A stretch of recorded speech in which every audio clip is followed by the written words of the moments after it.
You're putting our necks on the chopping block for your promises so that you can make a little bit more coin today and keep your power for another day longer.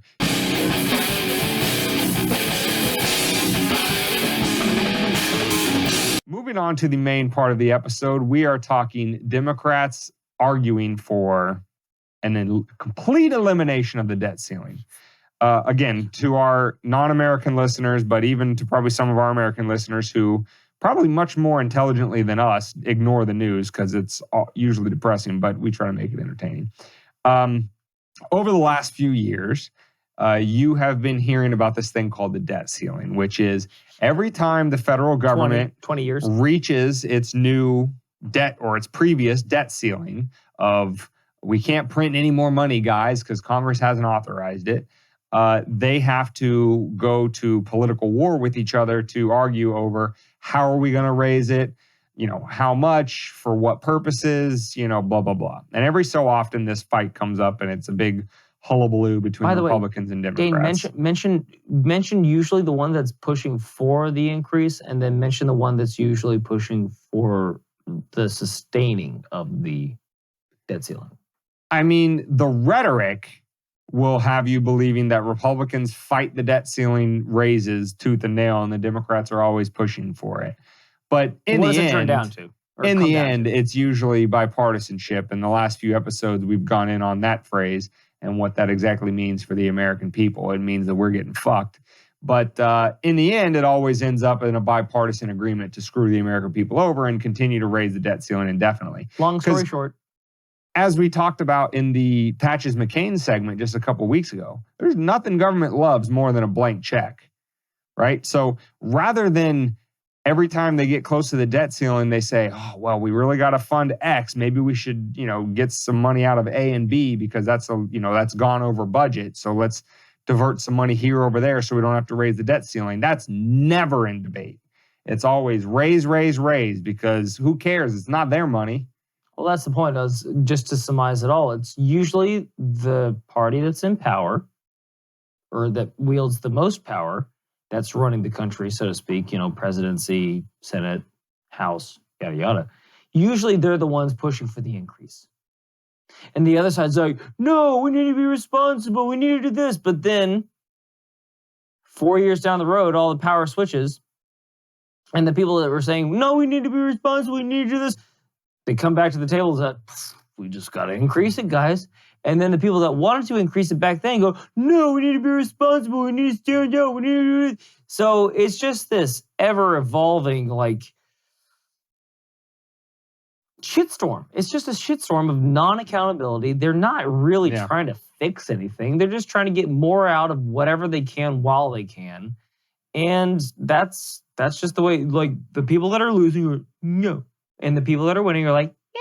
So that's David's short summary of the debt ceiling and how it's always gone up for some reason. Our debt has always gone up over the past 20 years. Yeah.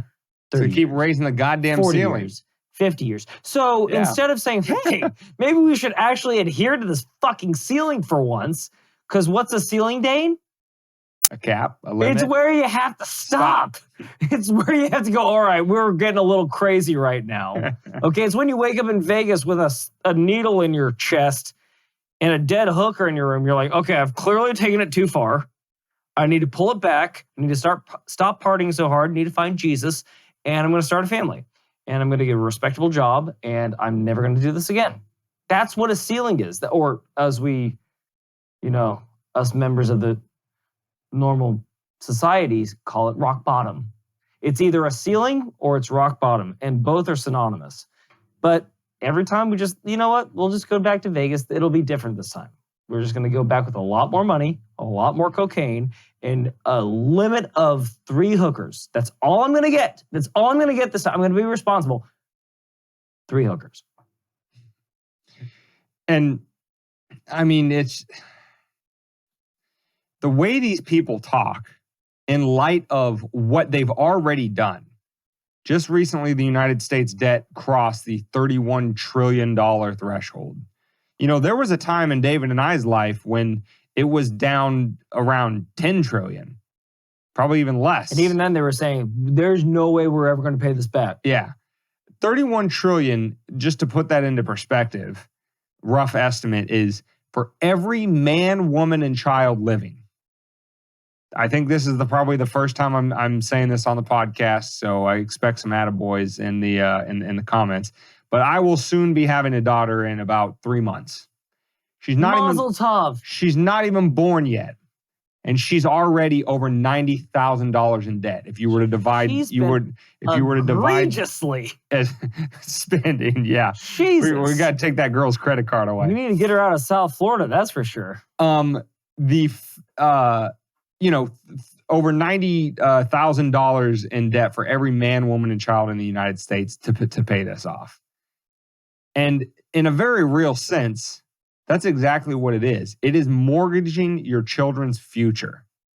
Because people always say, oh, well, who cares about our debt? It's not like we're going to pay it. Who's going to come and collect? China? Let them come and do it. America? Yeah, we'll bomb them. Yeah, instead of paying our debts that we ran up. No, that debt is owed to the American people. And how is that debt paid back? Well, a lot of it is tied up in terms of unfunded liabilities. So when the government says, we promise when you retire, we're going to take care of you with Social Security. We're going to take care of you with Medicare. If you're too poor and, can't help yourself out, with health insurance or whatever, we're going to take care of you with Medicaid. We're going to take care of you with this, and we're going to take care of you with that. And every single day, you have some fucking politician mouth breather up on Capitol Hill arguing for more things for the government to take care of. And what's eventually going to happen is those programs are going to default. There is no ifs, ands, or buts about it. It's not bipartisan bickering up on Capitol Hill. It's not, I'm going to read a quote from one of these disingenuous prick Democrats here in a second. It's not that. It's not holding the American people hostage by refusing to raise the debt ceiling. It is more false promises piled on top of previous false promises that they never had any intention of ever paying. It is, I will tell you what you need to hear, so you elect me now. And then after I've served my 50 years in Congress and made myself a multimillionaire with insider trading and selling my power and privilege to the highest bidder, then I'm going to ride off into the sunset in my retirement where I don't need the government to take care of me. And the rest of you all are going to be screwed. That's what it is. Every time you hear them talk about raising the debt ceiling, hear that. Because that's exactly what it is. It's a bunch of lies and false promises that they can't possibly deliver on. And so who does that hit? That hits us. We're never going to see Social Security. That hits our kids' kids, and our kids' kids, and it goes on forever. But here's a quote before I turn it back over to David that just shows you the height of disingenuousness and how scummy these fucking people are to try to turn this around and blame it on other people when they have nothing but a mirror to look back in front of them if they're looking for the worst piece of shit alive. It's getting really heated. This is from Representative Bill Foster, a Democrat from Illinois. He says, quote, weaponizing the debt ceiling and using it as a pawn in partisan budget negotiations is dangerous and repeatedly brings our nation to the brink of default, which would be disastrous to the U.S. economy. Something we've witnessed as recently as 2011, when Republicans created a debt ceiling crisis that resulted in the first ever downgrade to the U.S. credit rating. You know what, Bill? You know what's dangerous to the American economy? You know what's disastrous for American citizens? You fucking pieces of shit running up a $31 trillion debt tab. That's what's dangerous. Money we didn't authorize you to spend. So you'll have to forgive us when you come back, Johnny come lately, crying in your milk about, oh, they're using it for partisan politics and it's dangerous and how dare they use this as a pawn to get what they want politically and da-da-da-da-da. Go fuck yourself, Bill. And every single one of your predecessors who for the last 5 decades have thought that this is a brilliant fucking idea. Let's just spend a whole bunch of money we don't have. Let's turn on the money printer. Let's have inflation go through the roof.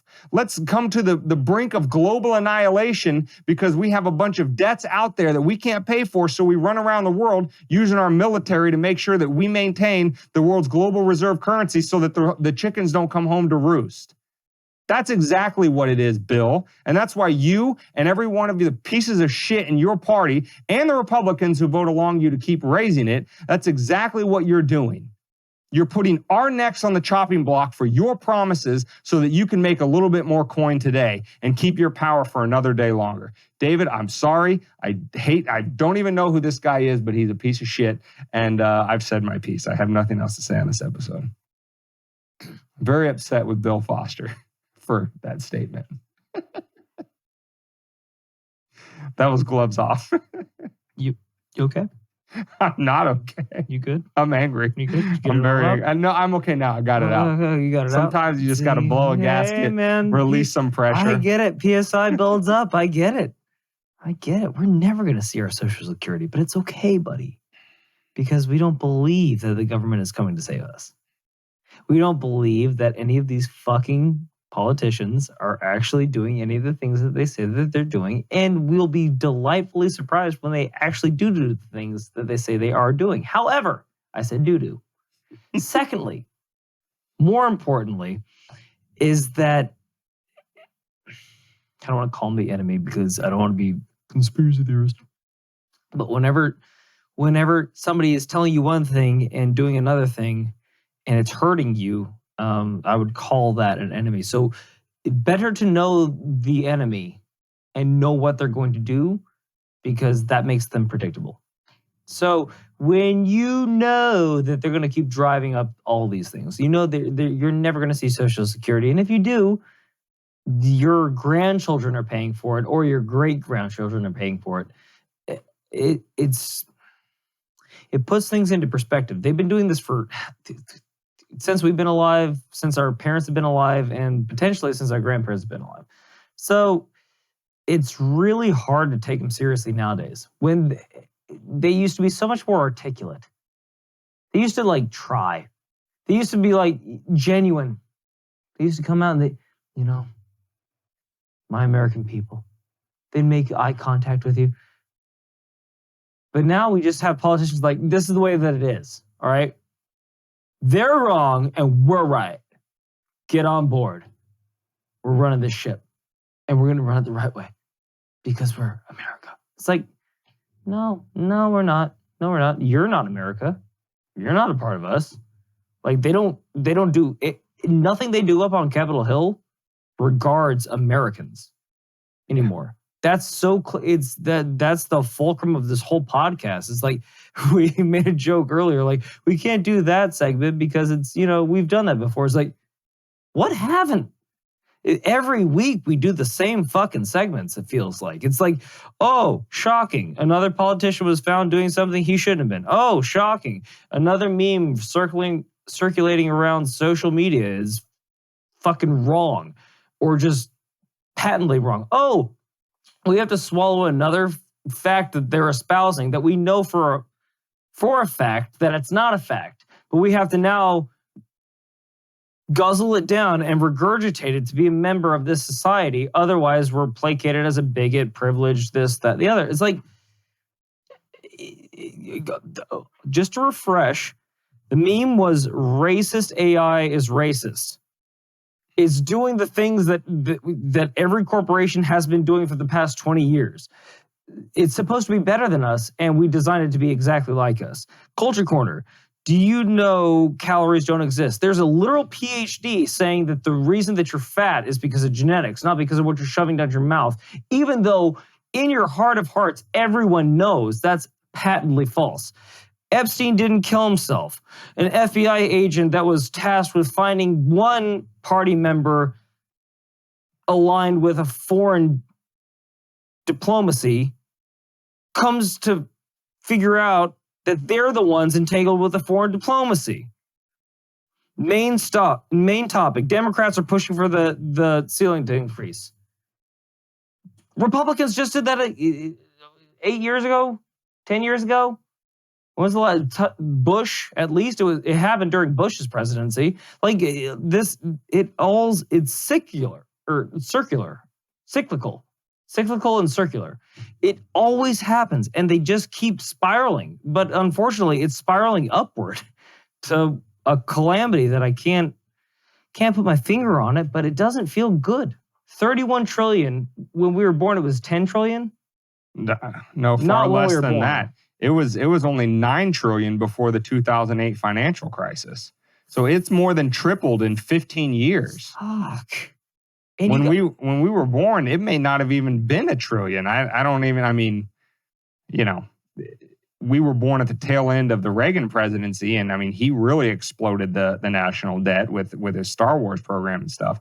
So, there's no, Republicans and Democrats, they go back and forth about deficit and da-da-da. Well, one thing to be clear, here's a meme to destroy, because you're going to see this, if you haven't already, all over social media, where they try to 1984 words and confuse you by, saying one thing but meaning another.